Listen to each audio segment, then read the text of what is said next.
오늘 기도하면서 오늘 전하려고 했던 핵심 메시지를 다 전달한 것 같습니다.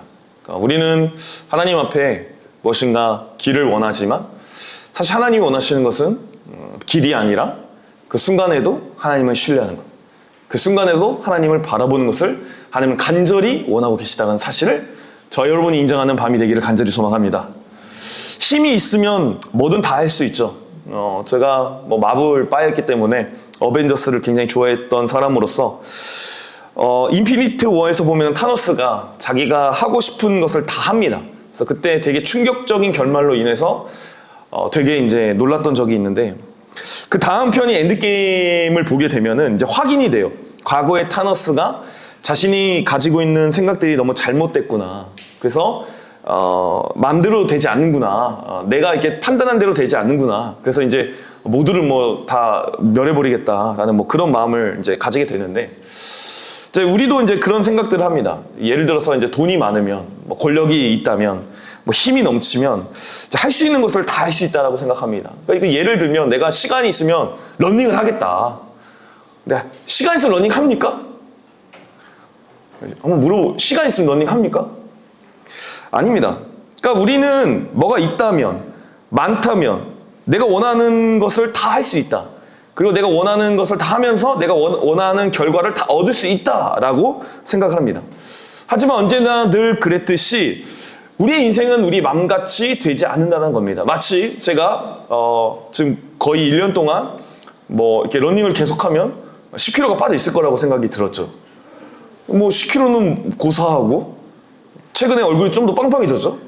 살이 쪄가는 저의 모습을 보면서 야, 이게 마음대로 되지 않는 거구나. 이 유튜브에서 슬로우 러닝하면 살 빠진다고 하더니 여러분, 제가 확실하게 말할 수 있는 건 식단 안 하면 절대 살 안 빠집니다. 아무튼 됐고요.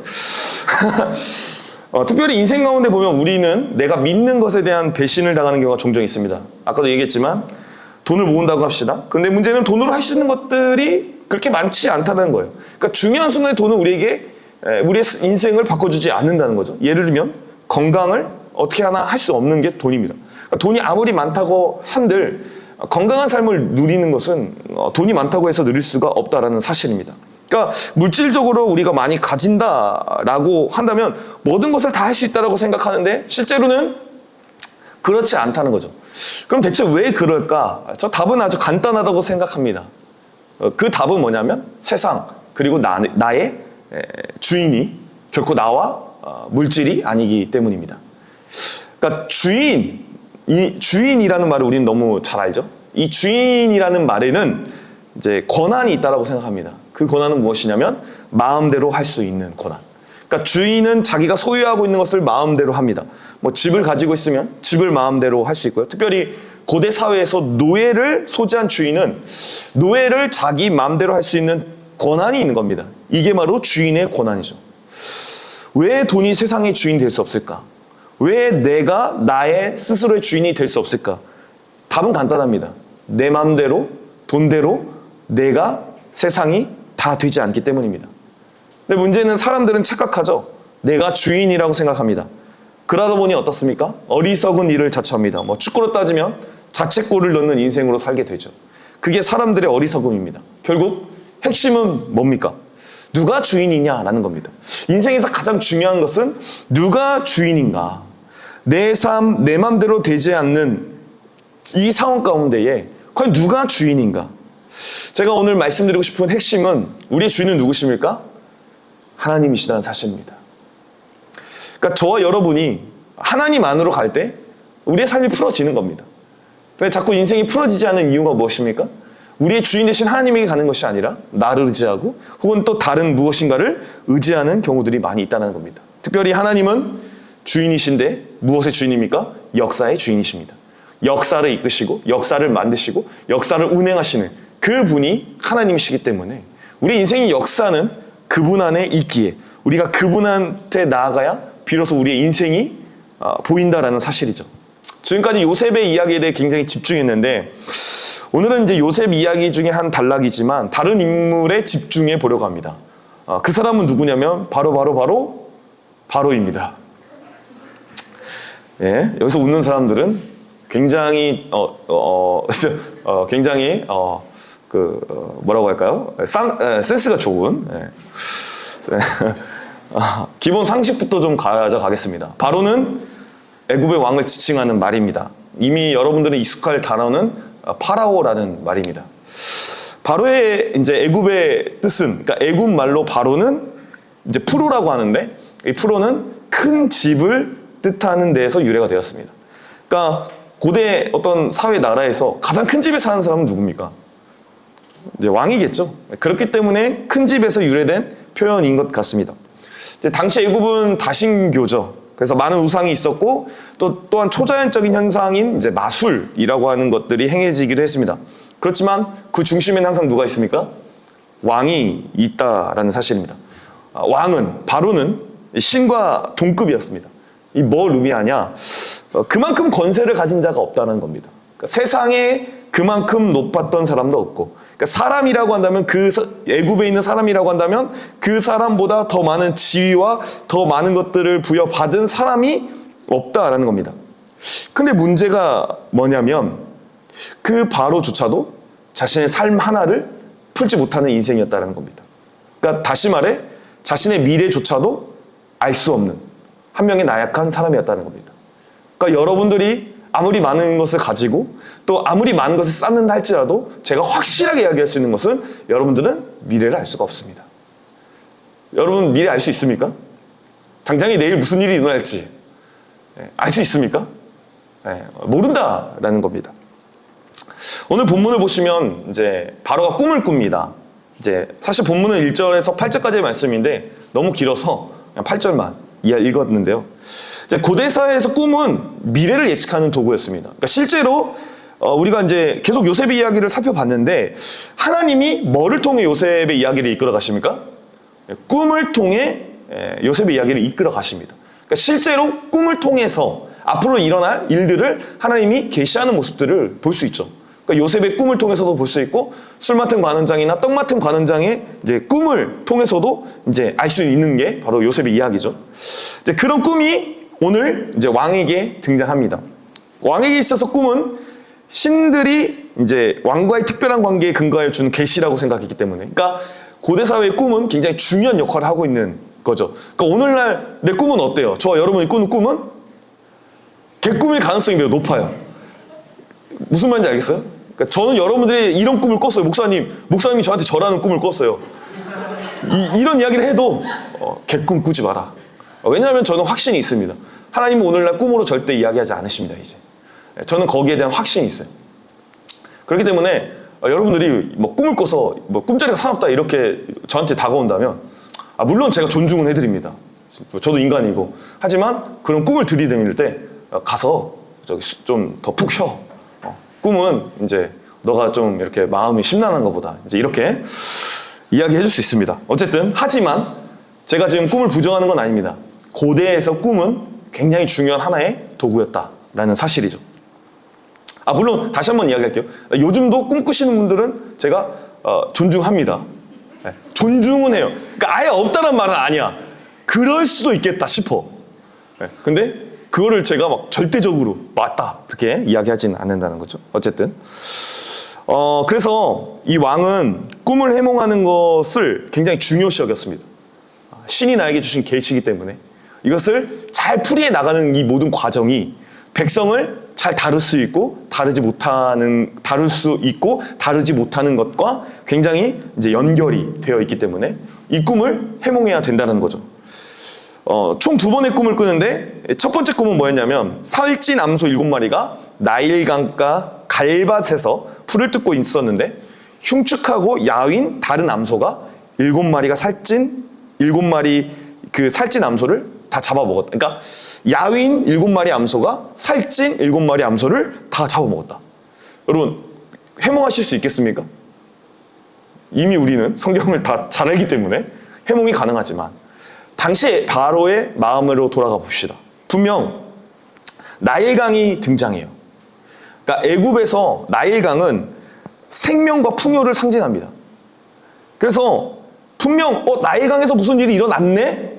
이거 무슨 꿈 같은데? 근데 뭐예요? 문제는 완벽한 해석이 되지 않는 겁니다. 그리고 나서 뭐 그냥 개꿈이었나 보다 하고 두 번째 잠을 청합니다. 그런데 연이어 또 꿈을 꾸는 거죠. 근데 꿈의 결이 비슷해요. 두 번째 꿈은 토실토실한 잘 여문 7개의 이삭이 있는데 야위고 메마른 이삭 7개가 나타나더니 풍성한 이삭 7개를 뭐 하는 겁니까? 모두 먹어버리는 꿈. 비슷하죠? 야윈 게 풍성한 것을 먹는 이 꿈. 고대 근동에서 뭐 소나라든지 갈밭이라든지 뭐 이삭 이런 것들은 모두 이제 식량을 상징하는 것들이었어요. 그러니까 두 번의 꿈을 꾸면서 분명 어느 정도 이제 뭐 바로도 기본 상식이 있기 때문에 이거는 어떤 연관된 꿈일 것 같은데 근데 문제는 뭡니까? 완벽히 해석할 능력이 없다는 겁니다. 그러니까 저와 여러분의 인생도 마찬가지 아니겠습니까? 우리가 미래를 바라볼 때 어떤 현상을 보면서 이 정도는 맞출 수 있지만 그 현상이 완벽히 어떤 일이 일어날 거라는 것은 맞출 수 있을까요? 뭐 일본에 지진이 난다 하는데 여러분들이 지진 몇 날 며칠 몇 시에 어떻게 일어날 건지 어느 지점에서 일어날 건지 이거 다 아십니까? 모른다라는 겁니다. 비가 온다 하는데 얼마나 올지 어느 정도 올지 붕어빵을 할 때 올지 1시 반 넘었을 때 올지 2시에 올지 좀 일찍 오지 모르죠. 네. 비 올 것 같은데 안 올 수도 있고 그게 우리의 이제 인생이라는 거예요. 그러니까 바로도 풀리지가 않는 거예요. 근데 이 풀리지 않은 것이 그냥 대수롭지 않게 여겨지면 좋을 텐데 문제는 뭐예요? 대수롭게 여겨진다는 겁니다. 이 굉장히 큰 문제라는 겁니다. 당시 꿈은 아까도 얘기했지만 너무 중요한 문제인 거예요. 그냥 넘어갈 수가 없는 거죠. 그래서 해석할 힘이 없으니까 해석을 위해 많은 사람들을 부릅니다. 8절 오늘 읽었는데요. 다시 보시면 아침에 그는 마음이 뒤숭숭하여 그 사람을 보내어서 이집트의 마술사와 현인들을 모두 불러들이고 그가 꾼 꿈 이야기를 그들에게 하였다라고 이야기합니다. 그러니까 내 꿈이 이런 꿈이야. 이랬고 저랬고 이 이야기를 하는 거예요. 그런데 다음이 문제죠. 그러나 아무도 그에게 뭐라고요? 그 꿈을 해몽하여 주는 사람이 없었다. 그 꿈을 해몽해 줄 수 있는 사람이 아무도 없는 거예요. 그러니까 꿈 꾼 것도 문제인데 찝찝해 죽겠는데 내 꿈을 해석할 사람이 없는 겁니다. 여러분 해몽이 그렇잖아요. 사실 누가 저한테 꿈을 꿨다고 오면 사실 코에 걸면 코걸이, 귀에 걸면 귀걸이 아닙니까? 그러니까 해몽이라는 게 원래 그런 거예요. 물 조심해, 불 조심해. 아니에요? 뭐 남자 있어? 없을 줄 알았어. 네, 다 그런 거잖아요. 매우 주관적인 요소가 많아요. 그래서 당시 마술사 현인들 분명 나름대로 꿈을 해석하는 사람들이었을 건데 그 해석을 해줬을 거라고 생각해요. 그런데 문제는 뭡니까? 그 해몽을 들어도 자기 마음이 시원해지지 않는 겁니다. 그러니까 자기 내면에 설득이 되지가 않는 거예요. 무엇인가 해몽을 해 나가는데 인생이 이렇다 저렇다 이야기하는데 설득이 되지 않는 겁니다. 이런 상황에서 어떻게 해야 될까? 저와 여러분도 마찬가지 아닙니까? 누군가 우리 인생에 무엇인가를 조언해주고 무엇인가를 이야기해 주는데 내 어떤 A라는 문제를 해결해 나가야 되는 그 상황 속에서 길이 도저히 보이지 않는데 여러 지혜자라고 말하는 사람들이 우리에게 이렇게 이야기하고 저렇게 하고 저렇게 이야기하지만 실제로 우리의 마음은 어떻습니까? 이렇게 시원해지지가 않을 때 어떻게 해야 될까요? 바로는 꿈에 대한 해석을 알고 싶어하는 이유가 있었습니다. 왜냐하면 그 내면에는 뭐가 깔려 있습니까? 잘 돼야 되기 때문입니다. 그렇죠? 그럼 여러분들한테 한번 물어보겠습니다. 여러분들 인생이 잘 안 됐으면 좋겠습니까? 아니 나는 좀 저주받아도 좋다. 주님만 계시다면. 네. 가짜 아닌가? 자, 그러니까 우리가 너 잘 되고 싶어, 못 되고 싶어 이렇게 이야기하면 우리는 모두가 잘 되고 싶어 하지 못 되고 싶지는 않습니다. 그러니까 그냥 웃어 넘길 만한 일이 아닐 수 있다는 겁니다. 더 나은 결정을 우리는 하고 싶어요. 그런데 문제는 뭐예요? 모른다는 겁니다. 그래서 아까도 얘기했지만 우리도 누군가에게 묻죠. 그러니까 당시 여러분들이 그 마술사와 현인들이 굉장히 뭔가 그들에게 뭔가를 물어봤다는 거에 대해서 굉장히 실망할 수 있는데 사실 고대에서는 고대 근동 그런 사회에서는 마술을 하고 그다음에 그 뭔가 지혜를 줄 수 있는 그 초자연적인 어떤 것들을 보여주는 그런 어떤 주술을 하는 그런 사람들이 사실은 지혜자였습니다. 그러니까 지혜자라는 이 말은 뭐냐면 당시 시대의 뭐예요? 트렌드인 거예요. 트렌드. 그러니까 그 사람들이 시대를 읽고 시대를 말하는 그런 사람들의 주축이 마술사와 주술을 하는 그런 사람들이었다는 거예요. 그러니까 오늘날로 이야기하면 뭐 자기계발서를 쓰는 사람들이거나 또 뭐 미래를 예측하는 일을 하는 사람들이 있지 않습니까? 그러니까 그런 사람들을 의미한다라는 거죠. 그래서 우리도 묻잖아요. 연말만 되면 뭐가 나와요? 뭐 2026 벌써 나왔던데? 2026 뭐 미래? 뭐지? 트렌드 뭐지? 트렌드 코리아인가? 뭐 그런 거 나오고 뭐 그다음에 또 교회에서도 막 그런 게 존재해요. 뭐 한국 교회가 다음 어떻게 2026년에 뭐가 유행일 것이다. 그런 것들. 근데 문제는 뭐냐면 이제 그런 거를 봐도 별로 그렇게 마음이 시원하지가 않다. 그 오무교회 다 봤잖아요. 안 봤어요? 보지 마세요. 그 오무교회가 온다. 거기서도 저는 막 엄청난 인사이트를 많이 받았는데 우리 청년들은 고시식하고 또 이렇게 보수적이라서 그런지 조심해야 된다. 이게 좀 위험하다. 이렇게 이제 접근을. 근데 뭐 다 같진 않죠. 시원하지가 않는 거죠. 그러니까 우리가 무엇인가 인생을 풀어나갈 때 여러 가지 소리를 듣고 여러 가지 이런 정답들을 이야기한다고 하지만 사실 풀리지 않습니다. 근데 왜 풀리지 않을까? 아까 서두에서도 이야기했지만 인생의 주인은 누굽니까? 하나님이시기 때문입니다. 그러니까 우리는 수많은 사람들에게 물어보고 또 수많은 어떤 그 일들 가운데에서 정보를 이렇게 전달받지만 그 모든 것 가운데에 우리가 시원하지 않는 이유 중에 하나는 우리의 인생이 하나님에게 달려있기 때문입니다. 오늘 바로가 꾼 꿈, 그 꿈이 마술사나 현인들에게 풀리지 않는 이유는 당시 지혜자라고 말하는 그 사람들에게서 해석되지 않는 이유는 그 꿈은 누가 주셨기 때문입니까? 하나님이 주신 꿈이기 때문입니다. 하나님이 주신 계시였기 때문에 그 꿈과 그 계시는 결코 사람으로서 풀 수가 없었다라는 겁니다. 이를 통해 저와 여러분이 깨달아야 될 딱 한 가지의 진리가 있다면 우리 인생은 누구에게 맡겨야 되는 걸까요? 하나님에게 나와야 된다. 하나님에게 맡겨야 된다. 그래야 우리의 인생의 해석이 되기 시작한다라는 사실입니다. 왜 그렇습니까? 하나님이 유일한 우리의 주인이시기 때문입니다. 사람들은 자신의 인생을 풀고자 힘을 원해합니다. 하지만 정작 그들은 풀리지 않는다라는 것이죠. 고대 시대뿐만 아니라 요즘 시대, 최근에 제가 유튜브를 봤는데 이 남자랑 결혼해도 되는지에 대해서 누구한테 물어봅니까? 점집에 찾아갑니다. 요즘도 현대 문명 사회에서도 여전히 어디 가는 사람들이 있습니까? 점집에 가는 사람이 있다는 것에 충격을 먹습니다. 혹시 여러분들 점집 가봤습니까? 이게 말하면 또 창피할 것 같죠? 점집 가보신 분 없기를 소망하며 여러분들은 가면 돈을 안 받아. 왜냐면은 예수쟁이는 오지 말라고. 만약 그게 없다면 이제 난 가짜인가? 이제 이런 그래서 갑자기 또 이렇게 이야기했더니 목사님 확인하러 한번 가보겠습니다. 제가 한번 예수 믿는 사람 그런 거 확인 안 하셔도 되고.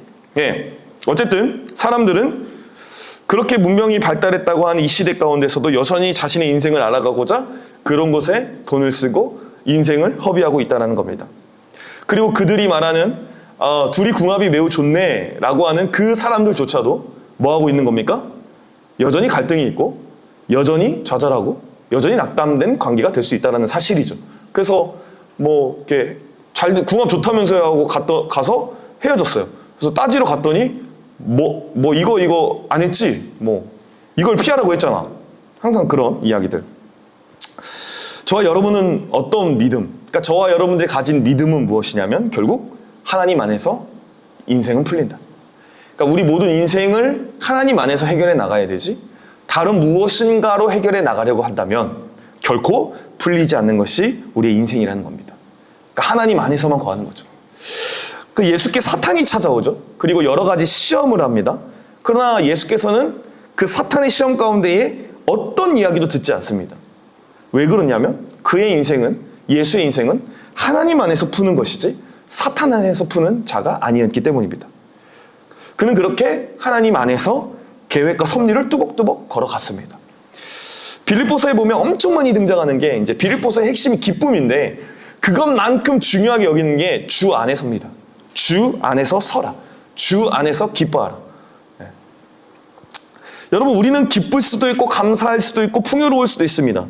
그러나 이 모든 것들이 누구 안에서 일어나야 됩니까? 주 안에서 이루어져야 한다는 사실입니다. 그때 비로소 우리 인생이 보이기 시작한다는 것. 그 이유는 아까도 얘기했지만 주인이 하나님이시기 때문에, 나를 살리신 분이 예수 그리스도이시기 때문에 우리가 모든 것을 주 안에서 해결해 나가야 된다는 겁니다. 여러분은 하나님 앞에 해결해 나가고 계십니까?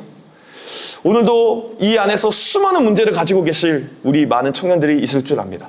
바로와 같이 내 어떤 앞길에 무엇인가 희미하게 보이는 것들이 있는데 뭔가 마음은 시원치 않고 뭔가 분명하지 않는 그런 마음들이 있을 것이라고 저는 확신합니다. 근데 그 모든 것들을 여러분들은 무엇으로 풀어가고 있습니까? 그 모든 것들을 먼저 하나님 앞에 내려놓고 계십니까? 이것이 매우 중요한 문제라는 사실입니다. 그러니까 저도 그래요. 어떤 문제가 발생하면 해답을 얻고 싶잖아요. 근데 하나님 앞에 나아가기보다는 사실 사람의 소리에 기울일 때가 너무나도 많이 있습니다. 그러니까 그게 뭔가 본능적이에요. 근데 그런 본능적인 일을 우리가 거절하고 우리가 나아갈 곳은 어디입니까? 하나님 앞이다라는 사실이라는 겁니다. 여러분은 어떤 방법으로 문제를 해결해 나가고 계십니까? 여러분의 미래를 어떻게 이야기하고 있습니까? 하나님이 부르심이라는 찬양에 이런 가사 있잖아요. 가장 좋은 길로, 가장 완전한 길로 오늘도 날 이끄신 믿네. 그러니까 사실 그러니까 그런 생각도 해요. 여러분들, 우리가 정말 지혜가 부족하잖아요. 그러니까 교회를 아무리 많이 다니고 아무리 많이 기도해도 여러분들 안에 미래가 보이던가요? 길이 보이던가요? 나는 진짜 보이신다면 여러분 정말 행운하다. 난 내 길이 분명하게 보여. 이런 분들 진짜 행운하십니다. 너무 진짜 짱이세요. 너무 잘하고 계신 건가? 아니면 착각인가? 근데 제가 보니까 진짜 지혜는 뭘까라는 고민을 많이 했습니다. 진짜 지혜는 뭘까? 내가 진짜 가질 수 있는 지혜는 뭘까? 라고 했을 때 저는 신뢰라고 생각했습니다. 그러니까 우리가 가질 수 있는 유일한 지혜는 신뢰밖에 없다. 그러니까 나를 이끄실 하나님께서 나에게 꿈을 품으시고 나를 신실하게 인도해 가실 것이다 라는 그 믿음, 그게 오히려 미래를 위한 지혜의 길이라고 생각이 드는 거죠. 그러니까 다시 말해서 무엇인가 하나님, 제가 일로 가야 됩니까? 절로 가야 됩니까? 라고 했을 때 하나님이 일로 가라 절로 가라고 절대 말씀을 안 하십니다. 그런데 우리가 가질 수 있는 확실한 거는 어떤 길이든 하나님은 좋은 길로 인도해 주실 것이다. 그 신뢰가 오히려 더 현실적이다라는 생각을 하게 된 거죠. 요셉의 이야기를 계속 하고 있는데요. 요셉만 봐도 그렇습니다. 하나님은 요셉에게 꿈을 보여주셨지만 그 꿈이 대략적으로 무엇인가는 이제 파악이 되지만 그게 애굽의 총리가 되는 길이라고는 상상할 수가 없었습니다. 그러나 그 과정 가운데에 그가 가지고 있었던 건 뭡니까? 하나님을 향한 신뢰. 바로의 꿈과 요셉의 꿈을 비교하면서 그들의 삶의 태도를 저는 지금 비교하고 있다고 생각합니다. 바로는 그 꿈을 풀어낼 수 없는 인생. 왜요? 하나님을 신뢰할 수 없는 인생이기 때문에. 그러나 요셉은 꿈을 꾸었지만 그 꿈을 해석해낼 수 있는 사람이 될 수 있는 이유는 그는 여전히 하나님을 신뢰했던 사람이기 때문입니다. 저와 여러분도 가장 중요한 건 그것이라고 저는 생각합니다. 하나님 우리에게 꿈이 있으실 거라고 저는 생각합니다. 그 꿈을 여러분들이 모를 수도 있고 알 수 있다고 저는 생각합니다. 그러나 가장 중요한 문제는 그 꿈 가운데에 신뢰하는 것. 하나님을 신뢰하는 것. 가장 완전한 길로, 가장 좋은 길로 오늘도 날 이끄신 믿네. 그 마음을 가지고 하루하루를 뚜벅뚜벅 걸어가는 것. 그게 꿈이 주는 교훈이지 않을까라는 생각을 하게 됩니다. 우리가 알고 있는 유일한 인생의 진리는 하나님이 우리에게 인생을 주셨고 그 하나님이 우리를 인도하실 것이라는 그 사실이 우리가 알고 있는 유일한 인생의 진리일 줄로 믿습니다. 저는 그래서 여러분들이 하나님을 신뢰하는 자들이 될 수 있으면 참 좋을 거라는 생각을 합니다. 어떠한 상황 가운데서 심지어 하나님 너무 좋으신 분이신 게 우리의 실수 가운데에서도 우리의 실패 가운데에서도 나의 모자람 가운데에서도 하나님 신뢰할 수 있습니까? 하나님 신뢰하기가 어렵습니다. 하지만 그 가운데에서도 신뢰하며 나아갈 수 있는 그런 사람. 그러니까 항상 하나님 옆에 예쁜 짓만 했다고 해서 나는 신뢰할 만한 자격이 돼. 그런 게 아니라 비록 내가 연약한 일을 벌였다 할지라도 비록 내가 하나님이 원하시지 않는 길로 선택했다 할지라도 하나님이 나를 좋은 길로 인도하실 거라는 신뢰를 가지고 살아가는 저와 여러분이 되기를 간절히 소망합니다. 우리 인생은 내 힘으로 풀리지 않습니다. 바로처럼 세상의 지혜로도 풀 수가 없습니다. 그러나 주인이신 하나님 안에서 우리 인생이 풀린다기보다 우리의 인생을 기쁨으로 걸어갈 수 있습니다. 그러므로 우리가 할 일은 뭡니까? 우리 인생을 하나님에게 온전히 맡겨드리고 하나님을 신뢰하며 내 앞길 모르고 내 앞날을 몰라도 내 주인님 하나님이십니다. 내 주인은 하나님이십니다. 라고 걸어갈 수 있는 믿음. 그런 주님을 신뢰할 때 하나님께서 저와 여러분을 가장 좋은 길로 완전한 길로 인도할 줄로 믿습니다. 우리 각자의 삶의 주인이 누구인지 다시 고백하며 오늘 풍성한 기도를 올려드리는 귀한 저녁이 될 수 있기를 간절히 소망합니다.